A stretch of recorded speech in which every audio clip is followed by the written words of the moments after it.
Did you know your iPhone can finally record calls without using any sketchy third-party apps? It's built right in, but it doesn't work automatically. You have to enable a specific setting first.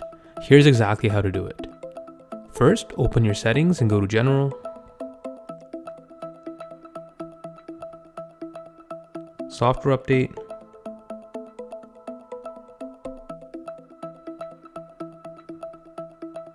as you can see at the bottom here, it says your iPhone is running iOS 18.6.2. You must be on iOS 18.1 or later for this to work. Once you're updated, go back to the main settings menu.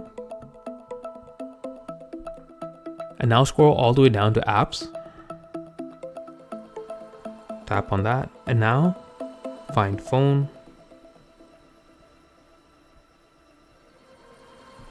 Tap on that.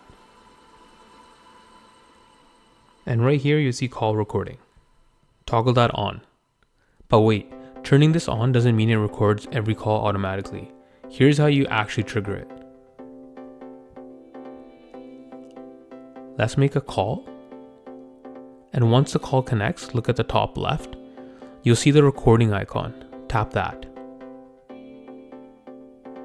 Heads up, your iPhone will announce this call will be recorded to the other person for privacy. You'll see the audio waveform start moving. When you hang up, this is the best part. Tap the notification that pops up and it takes you straight to the Notes app. Not only do you get the audio, but you also get a full written transcript of the entire conversation automatically. Ever wonder how to reset your forgotten iPhone screen time passcode? Check out this video now.